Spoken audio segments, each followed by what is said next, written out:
Ya pemirsa, kembali dalam podcast Tajuk masih bersama dengan Tuan Guru Abdul Aziz Soekarnawadi.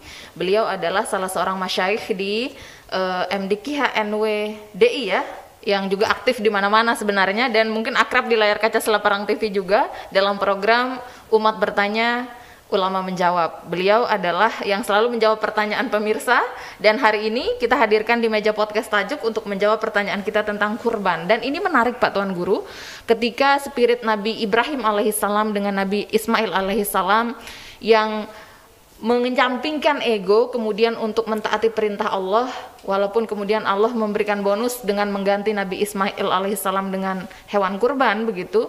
Tapi yang menarik di ujung pernyataan Pak Tuan Guru tadi adalah bahwa itu bisa mengangkat bala.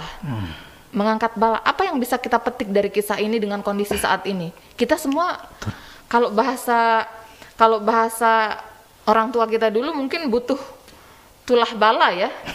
Ya, untuk itu apakah ini bisa kemudian atau seperti apa kita memaknai ini? Memang benar bahwa ada juga di dalam Al-Quran itu Allah Subhanahu wa taala sendiri menegaskan dhaharal fasadu fil barri wal bahr, bahwasanya kerusakan di muka bumi dan juga di laut itu tidak bisa dilepaskan secara total dari kelakuan manusia itu sendiri sebagai akibat.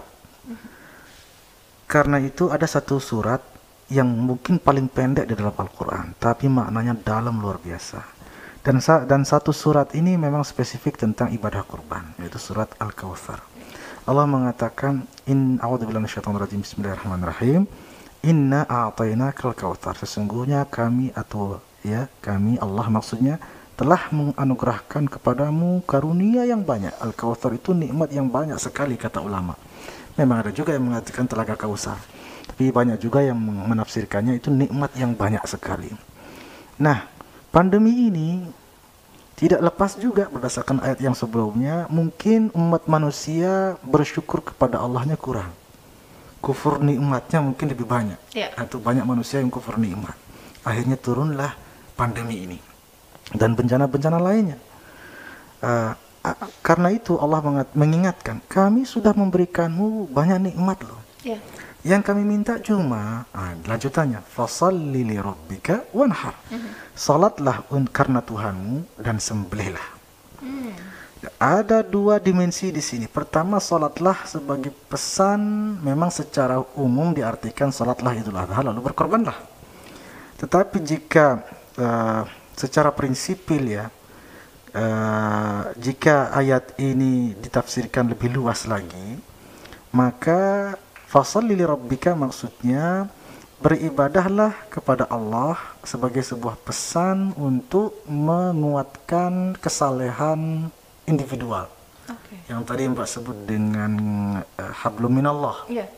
Dan tidak cukup itu untuk mensyukuri nikmat Allah yang banyak tadi, tidak cukup. Wanhar, sembelihlah hewan kurban sebagai sebuah pesan untuk membangkitkan dan menguatkan sekaligus meningkatkan kesalehan sosial. Tidak cukup dengan kesalehan individual, tapi harus juga diiringi dan dilengkapi, disempurnakan dengan kesalehan sosial. Hubungan kita dengan Allah baik, dengan masyarakat sekitar kita juga baik. Karena itu berkorbanlah untuk masyarakat, untuk orang-orang fakir miskin dan keluarga dan seterusnya.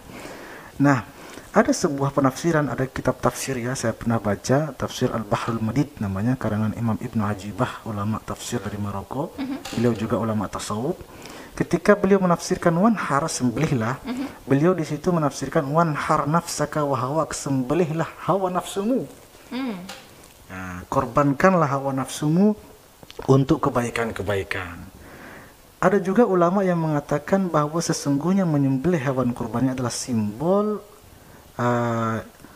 bahwasanya kita harus menyembelih jiwa kebinatangan yang ada dalam diri kita.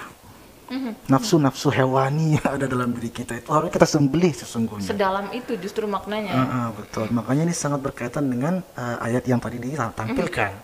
Ya kan? Jika tidak dijiwai sesungguhnya makna, esensi, hikmah daripada kurban ini ya memang cenderung sia-sia. Tapi jika disembelih, dilengkapi dengan seperti saya katakan tadi zahir dan batin gitu kan. Batinnya tadi menyembelih hawa nafsu, kemudian betul-betul meningkatkan kesalehan sosial, betul-betul peduli dengan masyarakat sekitar, maka barulah hasilnya kalau sudah lengkap kesalehan individual dan kesalehan sosial. Ayat yang ketiga dan terakhir penutupnya, apa katanya, inna syani'aka huwal abtar, yang artinya kalau dalam terjemah ya, sesungguhnya yang membencimu dialah yang terputus. Itu artinya ya. Bagaimana ulama menjelaskan, sesungguhnya orang yang hendak memudaratkanmu atau berpotensi memudaratkanmu dialah yang terputus, maksudnya yang gagal upayanya, yang terputus rencananya dan lain sebagainya. Nah, subhanallah, Al-Quran ini kan maha mukjizat ya. Dan kata ulama, salih likulli zaman wa makan, berlaku untuk setiap zaman dan tempat, termasuk zaman sekarang musim pandemi begini. COVID-19 tidak lain tidak bukan bagian dari makhluk-makhluk Allah, ciptaan-ciptaan Allah yang berpotensi memudaratkan bagi kita. Nah, kata Allah, apabila kita saleh secara individual dan sosial, ya, maka sesungguhnya COVID-19 yang sangat memudaratkan itu, dia akan terputus mata rantai penyebarannya. Subhanallah, ini menarik sekali ya. Justru saya pribadi nih Pak Tuan Guru merasa optimistis ya. Ketika saya optimistis ketika mungkin semua kita berkorban dengan ikhlas, kesalehan sosial dan kesalehan individual kita benar-benar jaga kualitasnya. Bukan tidak mungkin itu akan mendatangkan rahmat Allah untuk memutus mata rantai penyebaran COVID-19.